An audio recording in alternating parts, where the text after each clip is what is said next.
Oh, hello. I didn't see you there. Thank you guys so much for watching. I really appreciate it. I'm No02, everybody's favorite mouth breather, and I'm going to be talking about the top 15 cards for Nightmare Mode. Specifically Nightmare Mode. If it works in Nightmare Mode, it works in the other modes. But there's a top 15 cards. I'm excited to talk about some of these cards. I think some of these cards are not being utilized or looked at properly or being, I don't know, evaluated for what they're really worth or understood. They're so misunderstood. And obviously, not all of these cards are going to be must includes in every deck, but some of them are, I think, and I think people aren't using them. In fact, the first card here, Cross Trainers, love this card. I believe every deck should have some sort of a resource generation, some sort of movement or stamina based cards, act, right, campaign specific cards, like use speed or maybe accessory damage for Act 2 and things like that, and some sort of win condition, like a combination of cards that makes your deck do a super cool thing, right? But I think cross trainers, and a close second to cross trainers, is superior cardio. But as far as stamina cards go, if you're going to be running at least one stamina card, I think most decks need at least two.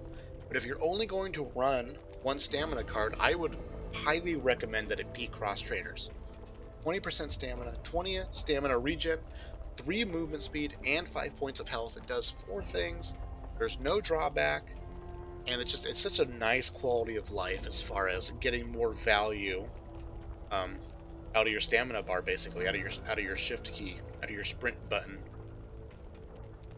And in a similar fashion, Run Like Hell, I think, is also a great card. Run Like Hell is the best movement speed card. 15% movement speed. It's the fastest movement speed card there is right now. I know there's Mad Dash, which gives you 20% sprint speed, but sprint speed doesn't affect your base movement. It affects your sprint speed. Movement speed is everything. It's everything. And the drawback is minus 20% accuracy. Who cares? Right? Compared to Fleet of Foot, plus 10 movement speed, but minus 5 damage resistance, I think this is a worse drawback for less movement speed. So Run Like Hell, great. If you run cross trainers and Run Like Hell in every single deck, I promise you that you will clutch more rounds, you will live more often, and you won't be able to go back. Once you run like hell for a while, you won't be able to give it up, because the second you don't have that movement speed, you're gonna feel like a snail. Shredder, great card. I prefer this card over Mark of Death, even though Mark of Death technically does sort of like the same thing. Shredder applies a 15% damage uh, debuff, or vulnerability debuff, I should say, to the target. Right, the target takes increased 15% damage over 3 seconds, or for 3 seconds. So basically, your entire team, if they're shooting the same target as you are, they are going that mutation is going to take more damage. And the reason why I prefer this over um, Mark of Death, even though Mark of Death is more consistent, Shredder is nice in that I think it gives more value to the SMGs, because the SMGs have the fire rate to maintain the Shredder debuff for longer, or at all. And you want to diversify your team's weapons anyway, so one player should be running an SMG, and that SMG player then should be running Shredder. So great card.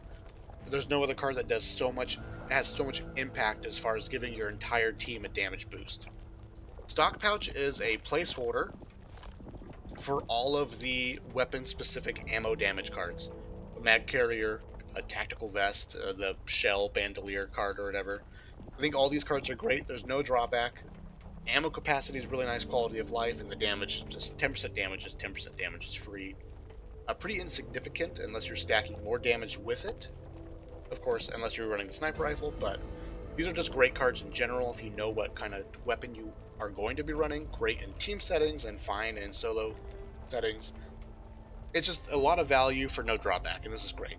Vanguard, if you're running a melee deck, you should have Vanguard 100% of the time. Great card, especially in Nightmare mode, right? We're talking about Nightmare specifically here, where you're going to have a lot of trauma. So the free temporary health for your entire team, that gain of 4 health per kill, um, really, really, really valuable. and I think it's essential to literally every single melee deck. Inspiring Sacrifice, even though it got nerfed recently, right in the latest patch, a net gain of 60 points of health for your 3 remaining teammates. Great, huge value. Every team composition, right? If you're playing with your friends, one player should have Inspiring Sacrifice. Poultice. This is my passion. Poultice. I'm going to talk about it with the bad cards too, but Poultice, just trust me on this. The way the math works out, the way 20 health pays out here, right? 20 points of health over 30 seconds, right? 20 points of health is like 80, was that 90%, 80%, 80% of a bandage. Um, which if you look at the healing efficiency cards, the highest you can get is 60%, right? So it's like the point that I'm trying to make is 20 health is going to be better than or equal to, as far as health gain, than all of the healing efficiency cards. Poultice is better than all 3 healing efficiency cards. And there's no drawback. I think you have to heal over 30 seconds, but who cares? And the true cherry on top for Poultice is that it turns your pain pills into a bandage, basically, right? Pain pills are already cheaper than a bandage by 25 pesos. And you get to heal for 20 health, right? It's just like, right? Pain pills, 40 temporary health, plus 20, net gain of 60, technically. And so I love Poultice. Poultice is better than all the healing efficiency cards. There are some circumstances where the extra healing efficiency does scale better in the long run than Poultice does. But in Nightmare mode, like trauma, keeping your trauma down is such a hardship that a lot of the times you can't get all of the value out of your extra healing efficiency anyways. So why not just run Poultice if you're going to be the support? Because then also too you can heal with pain pills, like provide actual health with pain pills. Medical Professional, a must-have for pretty much any support deck, I think, to some degree or another. The trauma recovery, there's really nothing else other than Experience EMT that interacts with trauma in such a reliable way. And if you have mom or needs of the many, which is not ideal, um, the restoring of a life here by using a first aid or a defibrillator, you create this cycle of life and death because when you play Doc, you are God, and huge value, huge value out of this card. A lot of longevity with the trauma recovery, as well as the life recovery, and having a player go down as opposed to die is huge when you're in those butt clench moments, when the sword's just swarming you and things like that. Huge, and being able to keep that cycle of picking people back up and giving them an extra life, and they can go down again later on. It's going to make Medical Professional will make your runs way easier, so long as you have the supplies to keep Medical Professional going. Power Reload. This is my second Poultice. Right, I love Poultice and I love Power Reload. There's no other card in the game that affects your magazine capacity at all. Right, so Power Reload is unique in that sense. What I love about it is there's 3 types of enemies that we fight in Back 4 Blood. There are mutations, there is the Horde, which is a swarm of the zombies, and then what I like to call, the third one is what I like to call the idle zombies, or the spawn-ins. What I mean by that is when you progress through a level, there's just a bunch of random zombies idly walking around, right? Just sort of doing their thing, digging through garbage, whatever, right? Those are the spawn-ins. And that's a third enemy I consider, right? So, and what I mean by that is when we come to our weapon choice, if we want to kill the idle zombies or the spawn-ins, we need a ammo-efficient weapon because there's tons of spawn-ins. You don't want to waste lots of ammo on these things. It's passive. You're slowly progressing the level. You want a ammo-efficient weapon to deal with spawn-ins. You want, when it comes to dealing with the Horde, you want a weapon that has a high rate of fire and a high magazine capacity. And when you want to kill mutations, you want high rate of fire and damage per bullet, right? So we have 3 types of enemies, and each of those enemies take different weapon attributes, or different weapon attributes sort of favor the player depending on what enemy you're fighting. So what I love about Power Reload is if you're not going to be stacking damage, trust me on this, if you're not going to be stacking damage cards, Power Reload will give you more DPS than having just like one damage card, as well as provide you with extra bullets to deal with the horde. So it's twofold in that sense, because when you have a tall boy running down on you, and you are limited on space and time, having the extra 30% magazine capacity is going to give you more DPS to potentially kill that tall boy before he hurts you, than having like glass cannon would. Experienced EMT, again, sort of like medical professional. Really, really great card for dealing with trauma, as well as just a card that gives burst healing. Using an accessory gives the target 20% max HP. And just a nice, huge little chunk of HP, right? Like, look at vitamins. You can't see what vitamins does, right? But look at hydration pack, or look at vitamins. Vitamins gives 15 extra health. Right, this card gives an extra 20 points of health. Right, so this card does like pretty much literally the same thing as vitamins and hydration pack, but there's no drawback other than that you need to use an item, but you're always going to have an item, right? At least one, right? Because it only triggers once. So I just love Experience EMT. A lot of value out of this card. It's a net gain of 80 health. Net gain of 80 health for one card, and it will help recover trauma if your health, if the gained health goes into your trauma threshold. The next card is Heavy Hitter. I'm going to talk about this more as well in the bad card section, but Heavy Hitter is great. It turns your fists into lethal weapons where you can punch zombies and kill them, as well as still give you the ability to punch zombies in the chest if you want to stumble them for crowd control. And it applies to all of the melee weapons, and just a great solid card overall. And if you're running a melee deck, like Vanguard, if you're running a melee deck, you have Heavy Hitter 100% of the time. If you're running a melee deck and you don't have Heavy Hitter, you're doing it wrong. Literally, you're not doing it right. Bomb Squad. The next card in the list is Double Grenade Pouch. I think Double Grenade Pouch is a 100% must include in every single deck, no matter what card. 100% of the time, every player in Nightmare Mode should have this card in their 1, 2, or 3 slot in their deck. Like, you should be picking up Double Grenade Pouch on the first or second map of every campaign, no matter what, for the rest of your life. Have I made myself clear? Right, and because of that, Bomb Squad becomes a great choice. Because as the campaign progresses, mutations get more health. Getting Bomb Squad means that our grenades will be able to one-shot mutations or get them really close to death more often, or for longer in the campaign, and keep your grenades relevant for longer. As well as it gives you 35% explosive resistance, so cool. Cool, and again, like, Bomb Squad has literally no drawback, so it doubles our grenade damage, and there's no drawback. Like, improvised explosives doesn't damage our grenade damage, and there's a drawback. So Bomb Squad, great. Stop buying pipe bombs, stop buying Molotovs, stop buying flashbangs, buy grenades. They're fairly priced and they kill things in one throw most of the time. Right, Double Grenade Pouch, amazing. All of the pouches are great, right? All of the pouches are great. Shoulder Bag, great card, but I don't think you run Shoulder Bag in literally every single deck. Double Grenade Pouch, though, trust me on this. You're going to have so much more consistency in your Nightmare runs. Your entire team having a bunch of grenades allows your team the strategy of holding out in a room.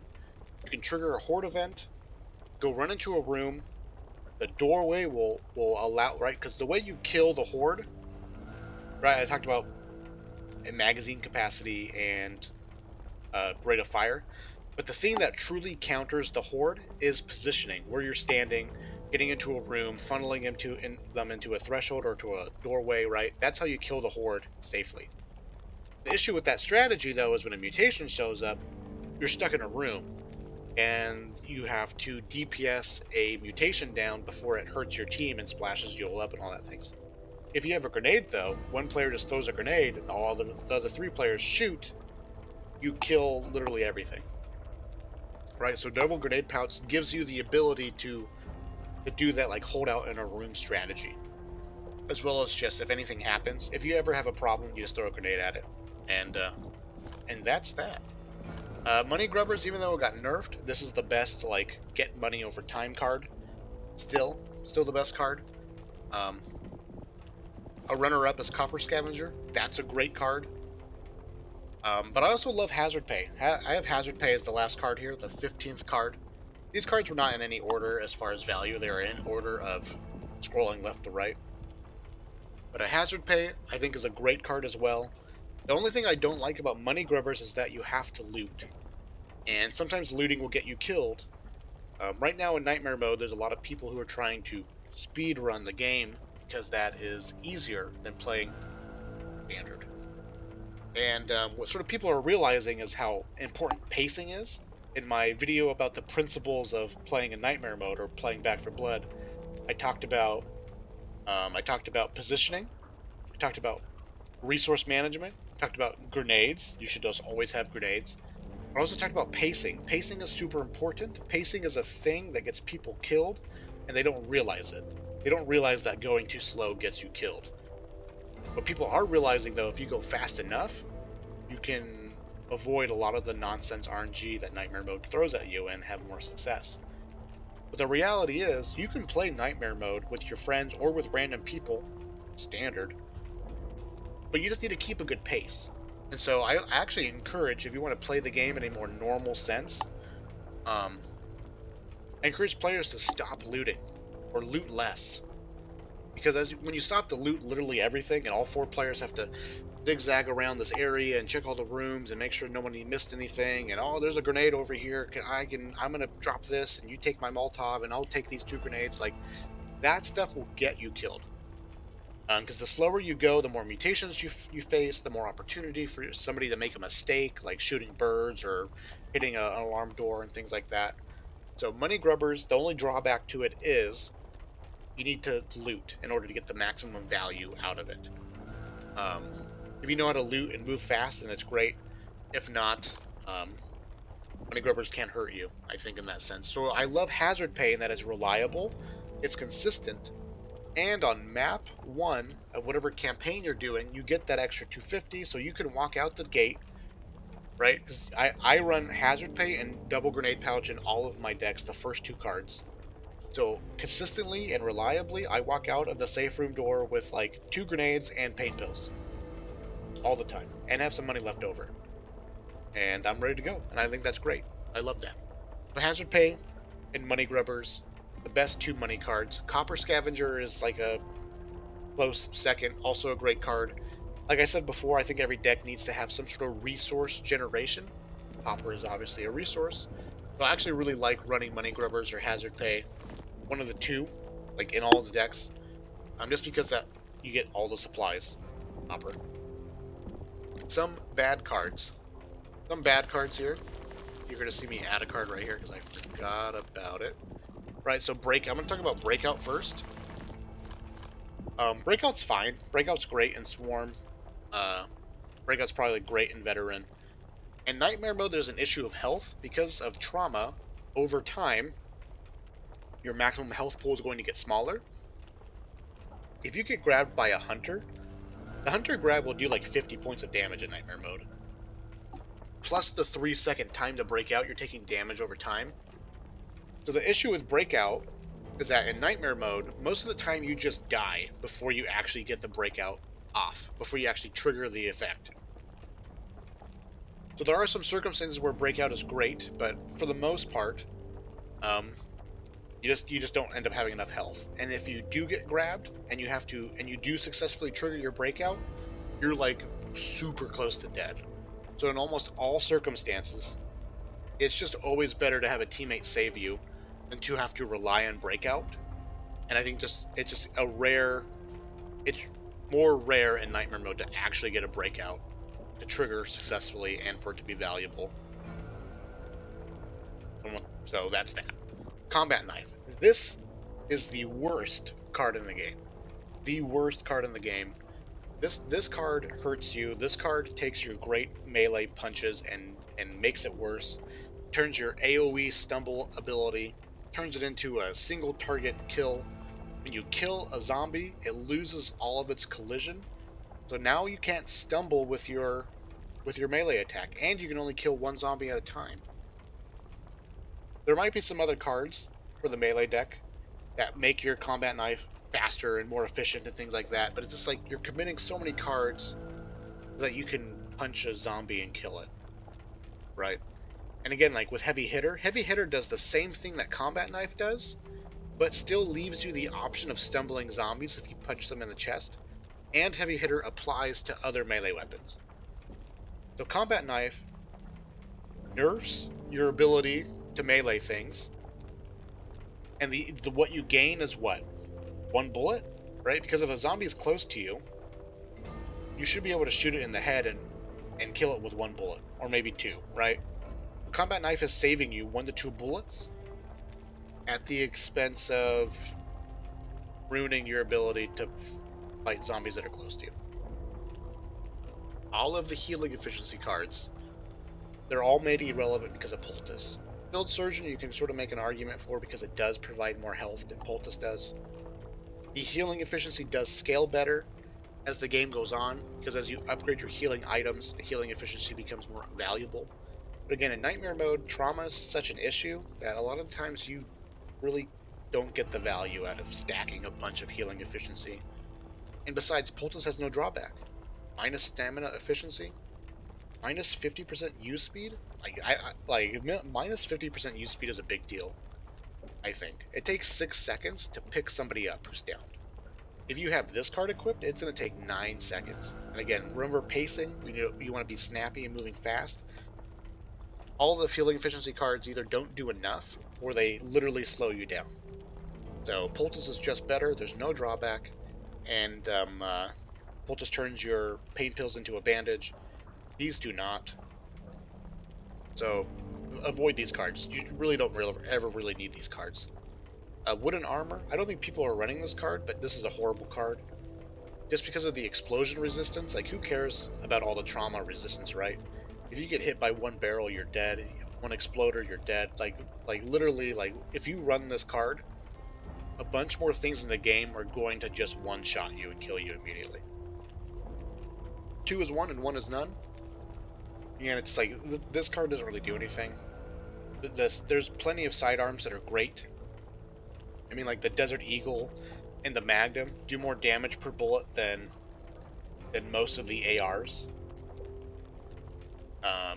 There's really nothing. I mean, there might be some decks that use this card in general, where like you can maybe have double LMG and admin reload, and then you can like unload an LMG and then like swap weapons, and now you have a second LMG and your other one's reloading. And I mean, I'm sure there's something that can be done with this card, but whatever it is, it's going to be too slow and just and unreliable, and it's going to be you're going to be spending a lot of cards to accomplish a very small thing, where you just already have access to great sidearms for free anyway, so why would you take that ability away?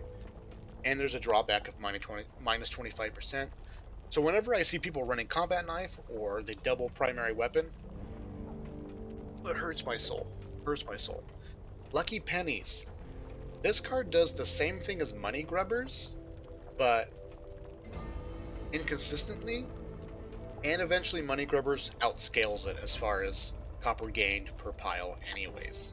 So like Lucky Pennies is useless, never ever run it, literally ever. Compound Interest. This card is made useless by Hazard Pay. You need 2,500 copper in order to break even as far as running Hazard Pay.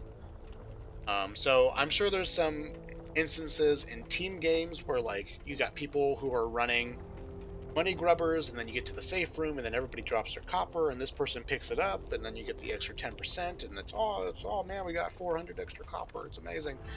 Um, in those circumstances, I think it's going to be overkill, and again, it's not consistent. If somebody dies, you lose out on that person's money.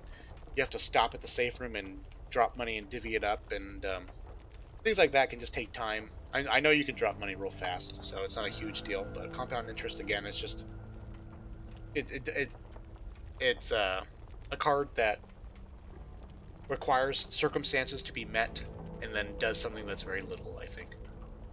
Safe Room Recovery. I actually really like this card. Safe Room Recovery. I like this card, but don't ever use it in solo play. It's super little impact. But as far as cards that provide a team effect to deal with trauma, it just there isn't one, right? There isn't one. Safe Room Recovery is the only one. So I think if you saw my team, if you saw my my Act 1 team composition, I have Safe Room Recovery in it, but that's because we're running Doc with 25% trauma resistance. We have Mom, who has some trauma recovery with experienced DMT, and then we have Safe Room Recovery, right? So it's like we have three sources that can provide the whole team with trauma resistance. So I do think in a team setting, Safe Room Recovery can be successful, but I think it's very specific. I think it's very niche. I think it requires teams coordinating what their decks are and how they're working together. And also in solo queue, don't use this card. It's so little impact. It's not going to help you clutch the game or carry your teammates or anything like that. Super duper low impact just in general. Now, Charitable Soul. This is the card I added at the beginning here. Some of you are probably going like, this is a great card. What are you talking about? This card's fine. This is a fine card. I don't think this card is bad, but I have it here because I want to make a point real quick here before I end the video. This card requires a circumstance to be met in order for you to get value out of it. 1, my teammate needs to be hurt. I need to have reason to heal him with an item. 2, I also need to be hurt. Now, in Nightmare mode, if you're using pain pills, then, you know, because of the trauma, you're almost always going to get value out of the pain pills between the two of you, but just the idea that this is a card that you might be in a circumstance where somebody needs to be healed, but you don't, right? And now you're running a card that has no value because you play good, right? You play good and your teammate doesn't, and now you get punished for it by having this card in your deck. You see where I'm going with this? Charitable Soul is a card that requires a specific circumstance to be met, and if you don't meet it, you get literally zero value out of it. And so that's just something I think players should consider when choosing these cards and evaluating cards. Is how often am I going to be injured along with a teammate? That makes sense, right? I think Charitable Soul is a fine card. It can be really clutch in a lot of circumstances. But if you run this card, you do run the risk of just it not having any impact at all. So that's it. Thank you guys so much for watching. Hope you appreciate it. This video and things like that. Or I appreciate you watching. I don't know if you appreciate it. You should appreciate things in your life. And if that's me, thank you. Thank you. I appreciate it. A lot of appreciation going around. Thank you guys so much for watching, and I will see you in the future.